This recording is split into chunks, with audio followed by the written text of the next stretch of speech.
I am going to introduce Greg Darnieder, who is a senior advisor to the secretary, and he's going to offer some insights about this project and this work. So if you want to come on up, Greg.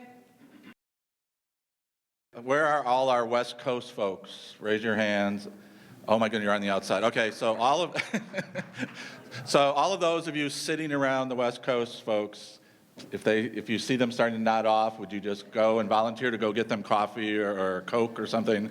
So congratulations. Yeah, I came in only 2 time zones away, and I already feel jet lag, so from Denver. But it's great to see everyone. This is just a wonderful, wonderful opportunity. My job here is to do 2 things. One is to thank you for being with us, and the second is just to kind of frame the discussion that we're going to jump into real quickly. And I've had the opportunity to travel to many of your districts, actually, as part of the Secretary's annual bus tour, and to sit with a good number of people in the room from California and Washington State and Utah and Kentucky and the such. And that's been wonderful because we labeled that bus tour this year, Education Drives America. And there actually is a bus. That's the first question I usually get, is there really a bus? What's it like to be on the bus? I have no idea. In 3 years of doing this bus tour, they don't let those of us on staff on the bus. It's really for Arnie and the press corps, I guess. But anyways, there is a bus. So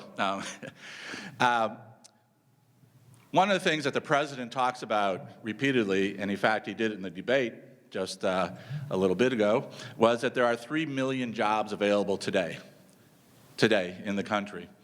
And Arnie talks about this pretty regularly as well.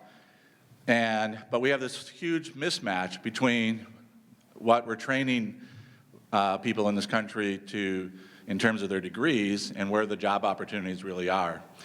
And as I think we all know, the president has set this 2020 goal of getting an additional 8 million graduates from what we're producing these days. Our friends at Lumina Foundation actually say that goal's way too low. And we're going to hear from Haley and Thomas Major in a minute, that we actually need close to, I think it's 3 times that number by 2025. So we have this huge, huge challenge before us. And we also have the challenges within the K-12 system, as well as in the higher ed side of things, in terms of what's happening today. For those of you from California, has about 200,000 students drop out of school every single year. Not to point California out in disproportionate, but they disproportionately have about 1/6 of all the students in the country. I did a little division on the back of a napkin on the airplane, divided by 175 school days, and you get about 1,150. So in essence, in California alone, every day, a high school of about 1,150 students closes. Now, every day, 175 school days, that'll happen this school year, it happened last school year. And across the country, 6 high schools are closing every single day of that size because students are giving up. So we have this huge, huge challenge in terms of how do we stop 1.2 million kids leaving our school districts day after day after year after year after year. And yet we need this incredible workforce to keep our economy going and the such. And so our work at the department has been heavily focused on both ends of that spectrum, both on the higher ed side as well as on the K-12 side. The president also talks pretty regularly, and there have been news conferences by everyone from Condoleezza Rice to our military leaders, that only 1 in 4 of our 18 to 24-year-olds, only 1 in 4 can even walk through a military recruiting office and get to the next stage. 3/4 of them are eliminated at the door for health reasons, because they don't have a high school diploma, because they have an arrest record, and the such. And the military has been screaming about this for a good number of years. So we have that challenge. ACT tells us that only 24% of our high school graduates are ready to be successful in college. Only 1 in 4 of those students who even get through high school are college ready. So what do we do about this? And why are we here? So we think that the FAFSA data point is one of those foot in the door leverage points that will draw attention in a very positive, proactive way to what can be done on the K-12 side of things. You'll hear from FSA over the next couple days that well over 1 million high school students who we think could get a Pell Grant don't yet fill out the FAFSA form. And that roughly about 60% of our high school students fill it out. So we have this huge gap of at least 40 percentage points in terms of what is happening and what could be happening. Part of the conversation over the next couple days and beyond will be about how do we build this college-going culture? How can we use that foot in the door and build that college-going culture both at the high school level and at the district level? And there's emerging evidence across many of the districts represented in this room that this can be done in pretty dramatic ways, but it has to be done intentionally and strategically. One of the powers that we have today that we didn't really have even 5 or 6 years ago was this data analytic capacity, the use of data to really churn what's really happening inside of our schools, what's really this added value. Now, most of that conversation on added value tends to get centered around teacher added value, but there's enough work going on through projects like the Harvard Strategic Data Project and through our focus on building state longitudinal data systems and building a cohort of folks within districts, within schools, who can really churn this data. One of the benefits that I had when I was back in Chicago was a relationship with the University of Chicago with the consortium on school research. And my team and their team met every month for almost 7 years.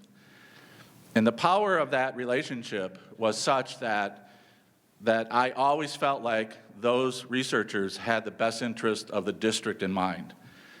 And yes, they were going to publish their research at some point, but every month we had a conversation about insights that they were gaining through looking at our data. And looking at our data meant looking at, in those days, National Student Clearinghouse data, FAFSA data, labor market data, survey data of what did our young people intend to do as they entered as freshmen in high school. What were they intending in doing when they left high school when we surveyed them like 2 weeks before graduation? And so the power of data and the use of it around key metrics is basically our argument here. And to have, we have representatives, and you're going to meet them over the next 2 days from Federal Student Aid, where this project rests within the department. And they have really rallied around this pressure point, if you will, that helping students fill out that FAFSA form is absolutely critical, and correlated college enrollment to filling out that form. What's also happening across the country is that a lot of national organizations like the College Board, EdTrust, NACAC, ASCA, NCAN, have also really begun to focus their conversations much more around the importance of data and the power of school counselors, administrators, really keying in strategies around moving certain data points. And our argument would be that this is all about really establishing a college-going culture. There's enough research out there that pushes this question now all the way back to at least 3rd grade in terms of correlating college enrollment to how well students are doing and whether they're on grade level all the way back to third grade. Bob Balfans is usually referred to as kind of the person leading this conversation around the middle grades. But there's other researchers out there that have correlated college enrollment to down to third grade as well. So the FSA team that you're going to meet has been leading at the department other aspects of the FAFSA form over the last several years. One is that we've eliminated quite a few questions on that form. They've introduced, and we've introduced skip logic to expedite students filling it out. We've also linked IRS data, tax return data, into pre-populating the form. And when I first took this job 3.5 years ago, every time I presented, there were complaints about the FAFSA form. Literally in the last 2 years, I don't think I've gotten one complaint about the FAFSA form in terms of how arduous it is and so on and so on. When Arnie speaks about it, he tells us that it's the one point, particularly when he speaks to parents, that he gets cheers and standing ovations around in terms of thank you to the department in terms of what we've done. Now, there are several emerging questions, which many of you are aware of, in terms of verification and the such, particularly at the higher ed level, which have sprouted up. But the reality is that there's over 3 million additional people are filling out that FAFSA form over the last couple of years than just a few years ago. So the conversation around this, going back to this added value, going back to what's the added impact of all of our efforts. Now, one of the things I get to do once in a while is go up to the Hill and talk to, both on the Republican side and on the Democratic side, leaders who, for the most part, are very supportive of these efforts. And they have 3 questions for me. One is, how has any of this work added to the high school graduation rate? How have programs like Gear Up, Upward Bound, Talent Search, CTE, how have they added to increasing our high school graduation rate? Are they reducing this 1.2 million kids who are leaving our schools to any degree? The second question they ask is, how has any of this work, these investments at the federal level, over $1 billion in TRIO and Gear Up every year, over $1.2 billion a year in CTE, as 2 examples, how are they increasing college enrollment rates? And the third question they ask is, how are they increasing college completion rates? College meaning any sort of second piece of paper, as we used to call in Chicago, a 4-year degree, a 2-year degree, or an industry-recognized certificate. And for the most part, we don't have good answers to those questions yet. And so, but we do know that there's a direct correlation between particularly first-generation students filling out that FAFSA form and going on to post-secondary. And you're going to hear from researchers from the department, both from IES and from FSA, in terms of the correlation and the impact. And you're going to hear some initial reports from our initial 18 sites in terms of increased FAFSA completion rates because of this particular project. And you're going to hear in terms of the correlation then between not only FAFSA completion rates, but post-secondary enrollment rates. Because one of the exciting things which we were anticipating happening, which is pretty much happening in all the initial 18 districts that started a couple years ago, is the next question in their minds is, well, we helped these young people fill out the FAFSA form. I wonder if they went on to post-secondary. Did they actually enroll in college? And again, the power of whether it's your state longitudinal data system or it's using National Student Clearinghouse data is giving insight into those questions. Now, the other interesting thing that's happening across the country is, from the department standpoint, it's initiatives like Promised Neighborhoods or Together for Tomorrow. I was just in Milwaukee a couple weeks ago for the Strive conference. Strive has been pushing this theory of change around collective impact. And this collective impact is a real simple set of 5 core principles that uses data as its first 2 starting blocks. And one of those data points is transparency of data, honesty of data, ruthless honesty about what's really happening with our young people on the educational front. And the second is to be able to define those data points and to agree on how they're going to be measured. And what's happening is that in all of your communities, I would venture to say, groups like the Alliance for Educational Excellence out of DC or CEOs for Cities have taken the dropout rate or have taken the college graduation rate and they've converted that into an economic number for your superintendents and for your mayors and for your county officials.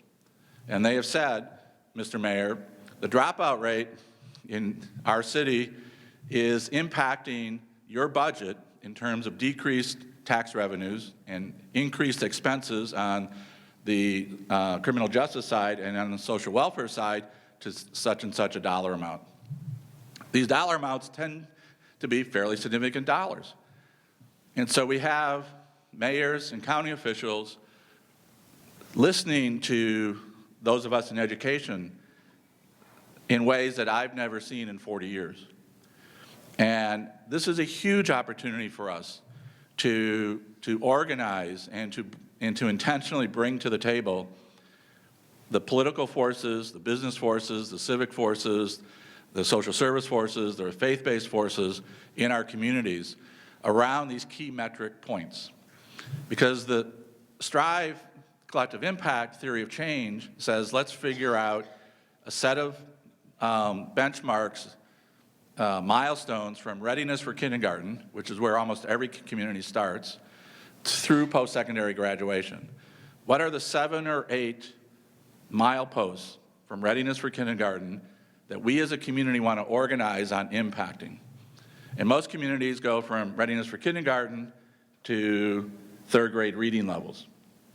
And then they go to middle grades data points, usually affiliated with Bob Alfanz's research at Johns Hopkins in terms of reading, math, the ABCs, as the way they're usually referred to, attendance, behavior, and core academics. And then communities go to metrics like around the 8th, 9th grade level, 8th grade algebra, 9th grade on track, and the such. But what's now happening is because FSA, literally just in this beginning of this calendar year, began posting to their website for every high school in the country, as you know, a raw FAFSA completion number. Every community in the country now has a data point. They have a baseline with their 012 graduates in terms of, and they can convert that to a percentage, because at the department, we haven't figured out, unless Mr. Pachetti and Dr. Silverberg will tell us later today, whether we can convert that to a percentage ourselves and begin to post it and use it as a trigger to hopefully stir and create momentum at the community level in terms of pushing those FAFSA data points. So this is huge. This is, yes, about FAFSA, and we're going to get, as a group, as good as we can in terms of supporting each other. The monthly webinars that the senior advisors and FSA staff have been organizing will continue. This next 2 days, we've organized this as a peer-to-peer exchange as much as possible. So we want to give you information, but we also want you to learn from each other, so that we can really keep the momentum going. From the federal level, we have something like 12,000 school districts with a 12th grade. In this room, we have, 110 or so of those 12,000. And we have 8,000 or 9,000 private schools with a 12th grade. So from our standpoint, our end is over 20,000. And you guys are at the forefront of helping position this work for the entire country. And we have to figure out together, as we move this work forward over the next couple years, how we can get best practices out to the other 20,000 plus school districts, and that they can learn from what you're doing. And you're going to hear today from, and tomorrow from these first 18, some really exciting work of how they've been partnering with their public agencies, with their business community, with their faith-based communities, and the such, to really focus intentful work in terms of just moving this one, this one metric. But in moving that one metric, as I'm trying to indicate earlier, is that it opens up this set of questions going forward. But what's really interesting about it, and I'll close with this, is it also opens up a set of questions going backwards. Because when you can use data going back into your school district or into your high school to figure out and organize, not just giving this responsibility to say to the school counselor and saying go at it. Hopefully most districts and high schools will give this to the school counselor. But the real power comes in when you can take data within your district or within your school and you can tell that avid teacher how many of their students haven't filled out a FAFSA form. When you can tell that CTE director how many students within their CTE programs of study have not filled out that FAFSA form. When you can tell that CTE director by program of study how many students haven't filled out the FAFSA form. Because now you're organizing and you go program by program through your school or district. Now you, in essence, can create this little army inside of your school. It's not a matter of the school counselor sitting down with all 74 kids and filling out the FAFSA. It's really organizing in this very intentful way, getting those from kind of their own self-interest and then celebrating the filling out of the FAFSA across your school or across your district. That really begins to ignite excitement about this. And then it leads to these other questions, both going forward, but also going backwards into whatever programs and initiatives your school, your district is implementing in terms of going back to this theory of change around collective impact. There's a direct correlation between kids being ready for kindergarten and going on to college. There's a direct correlation between third grade reading in terms of kids graduating high school and going on to college. And it opens up very intentful, powerful conversations about intent and strategy. So this is going to be a fabulous couple days. Thank you very much. The people on the outside from the Western Pacific time zone are still sitting straight up. That's good. And I'm going to push this back to Haley, and we'll take it to the next step. Thanks.